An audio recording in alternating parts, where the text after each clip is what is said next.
Michael Huber. Yo. This is going to be just a quick conversation. I was trying to figure out what to do for the episode this week. I've been, quarantined playing Nioh 2. Animal Crossing's coming out tonight. Doom. I got to play which is very cool. You'll hear about that in a couple of days. Not even sure if I'm allowed to say Quite that. a lot of riches. But it's very cool time right now in games and a very scary, weird time in reality.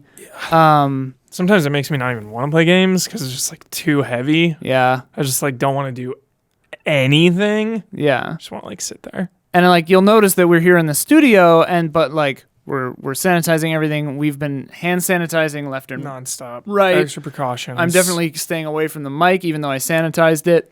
Yeah. Yeah, and it's just turbulent times. But there is one thing that I've noticed that we got a lot of this month that I'm really excited about.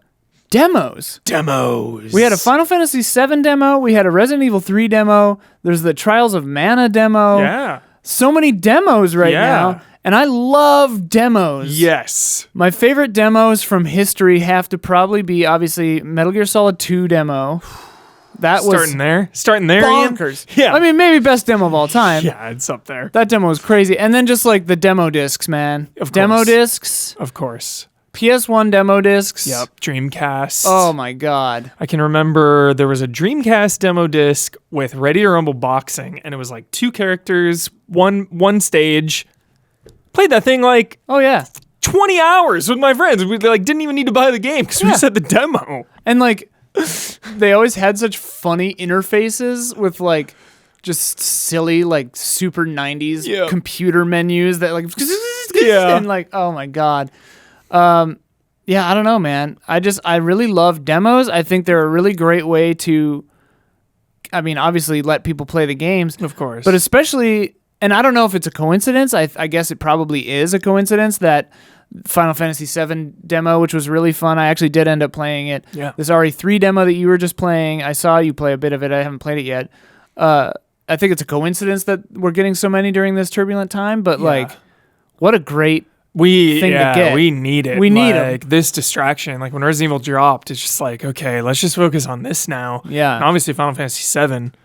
I don't think there is a better time to release a demo. Then obviously they take money and work, but it makes you wonder about E3 and what's going to happen. That's what I was going to talk about. Yeah, and it's why just have the demos in the convention center? Why not just blast them online and let everybody play and be a part of it? It would make E3 even more special because we would all be holding hands and we'd be in the virtual world together playing the games. You know what I mean? Yeah. You took the words right out of my mouth. Yeah. Actually, this is where I was going to steer the conversation. Was I hope E3 this year is 2 days of digital directs or whatever, and just 40 demos. Yeah.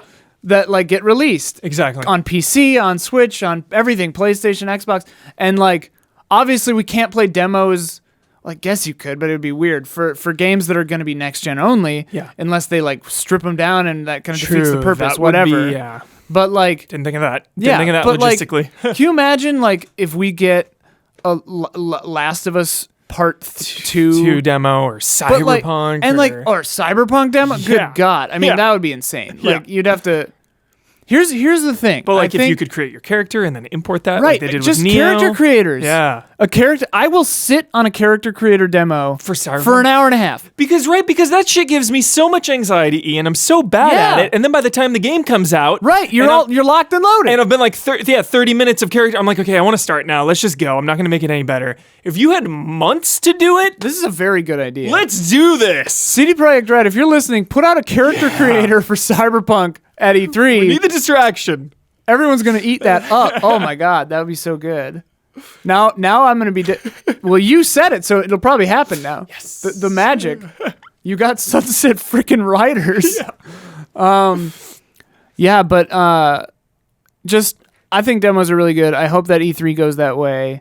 And something that I think is really cool that character creators is one avenue, and obviously this takes time and energy and is a whole other thing. And especially when people are distancing and working from home, I don't think this is likely. But I like it when demos are like a gaiden, like a side story kind of a thing. For like sure. an intro or a, Dead Rising 2 had the prequel and the epilogue. Yeah.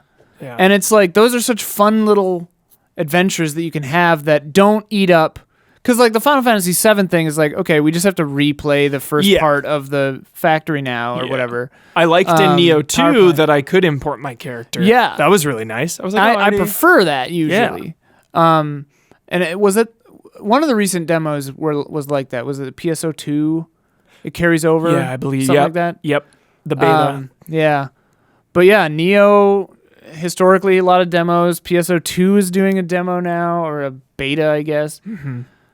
It just feels really good. They feel good. There's no real downside to a demo, I guess. For them, just money and time. Yeah. Well, you hear the horror stories about getting a demo ready has gotta suck. Yeah. A vertical slice and everything. And like everything that could go wrong. I think that's probably why they don't release so many demos, is because so much can go wrong. And like it is just an advertisement, right? It's a hands-on advertisement, and like what could be worse than putting out a buggy framey, terrible demo. You were going to buy a game, and then you play the demo, and you're like, this actually isn't that fun. You're like, this is trash. Like, you have to be so confident. Your game has to be like all but done, or at least like mechanically super solid in like the beginning section to do a demo. Yeah. And so, I don't want to undersell how hard it is. For sure.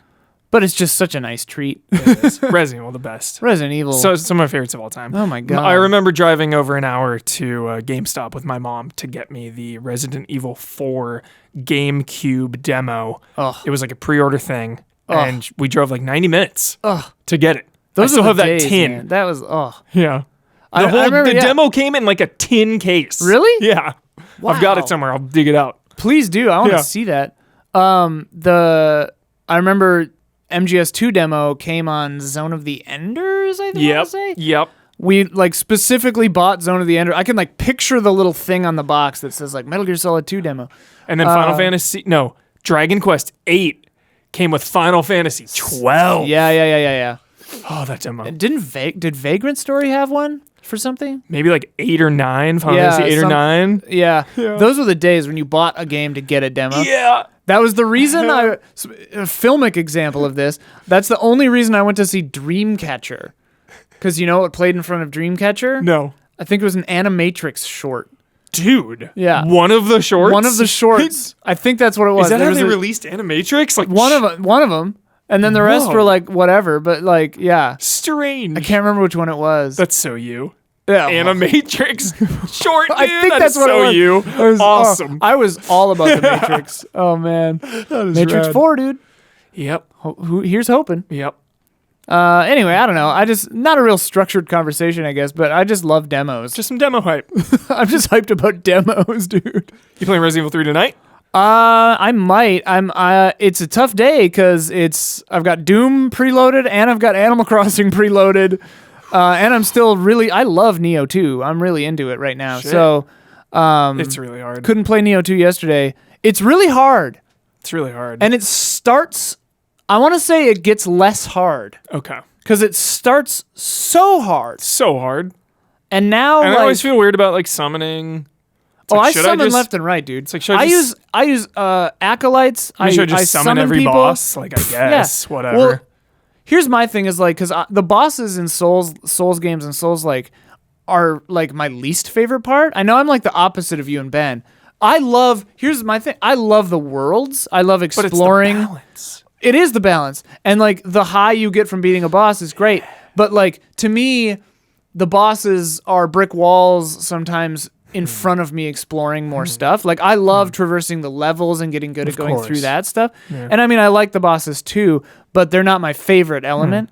So like Ornstein and Smo. My God, Ornstein something to and say to you, Ian. I love Ornstein and Smo. So my usual rule is like I'll try it like 3, 4, 5 times, and if I start getting annoyed, then I summon. Good goal. It's the same as like don't look at cheats until you've beaten the game once, you know? Like in other older games.